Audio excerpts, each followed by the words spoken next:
পাচ্ছ না বলছো ফকটা, আমি ফকটা দেখো আরেকবার বোঝাচ্ছি। ধরো 4 ইঞ্চি একটা, 4 ইঞ্চি একটা ফুট নিচ্ছি। 4 ইঞ্চি ফুটটা 4 ইঞ্চি আমি নামাচ্ছি। ছাতি 4 ভাগের 1 ভাগ, ঠিক আছে? 6 ইঞ্চি নিচ্ছি, 6 ইঞ্চি। এবার 6 ইঞ্চিটা বডিটা পুরো নামিয়ে দেব।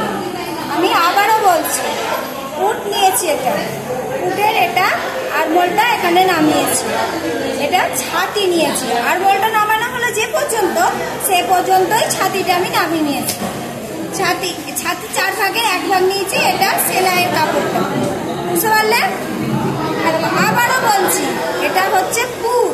প্রথমে দুটো পার্ট নিয়েছি আমি, এটা 2 ভাগের 1 ভাগ ফুট নিয়েছি, ঠিক আছে? বুঝতে পারছো? ফুট নিয়েছি, ফুটের যে মাপটা আছে সেই 4 ইঞ্চিটাই আমি এখানে আরমোলে নামিয়ে নিয়েছি। ছাতি 4 ভাগের 1 ভাগ, ছাতি 4 ভাগের 1 ভাগ 6 ইঞ্চি এখানে পর্যন্ত নিয়েছি, এটা সেলাই পর্যন্ত নিয়ে নিয়েছি। সামনে একটা গলা করব, আমি 2 ইঞ্চি পর্যন্ত, দেখো এখানে 2 ইঞ্চি পর্যন্ত নিচ্ছি, আর 2.5 ইঞ্চি পর্যন্ত নামিয়ে নিচ্ছি, দিয়ে বক্স তৈরি করে নিচ্ছি। এদিকের গলাটাও আমি 2 ইঞ্চি নিয়ে নিচ্ছি। এবার আমাকে গোল শেপ দিতে হবে, তো তাহলে এখানে আমি 1 ইঞ্চি মতো নিয়ে একটা রাউন্ড শেপ দিয়ে দিচ্ছি, আর এখানে আমি 1.5 ইঞ্চি মতো নিচ্ছি।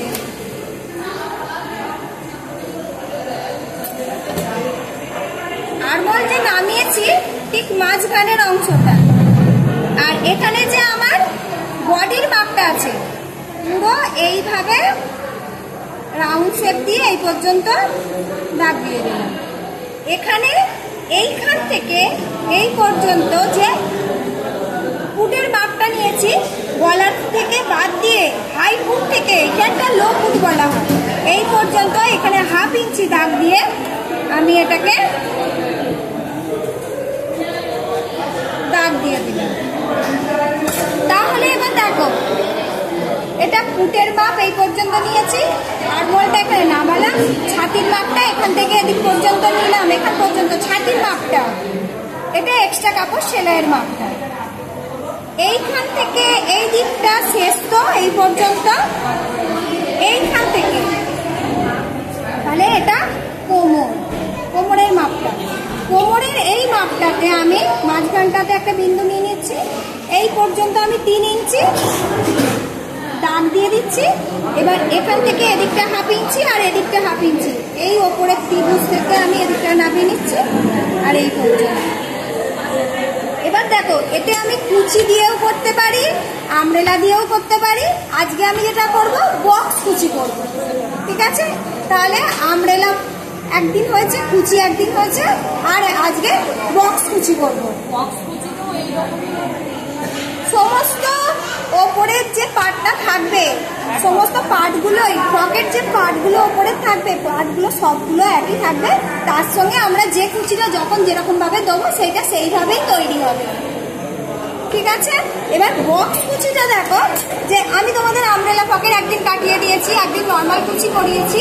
আজকে যেটা করছি দেখো, আমি এই যে বক্স কুচি যতটা কাপড় থাকবে তার 3 ডবল কাপড় নিয়ে নেবো। 3 ডবল কাপড় থেকে এই যে 2 ইঞ্চি 2 ইঞ্চি 2 ইঞ্চি করে দাগ দিয়ে দিয়েছি।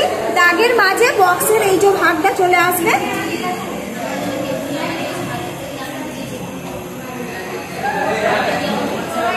এইভাবে একটা একটা করে এদিকে একটা পার্ট হয়েছে, আবার এই ভিতর থেকে একটা পার্ট এসে আবার এইভাবে কুচিটা হবে।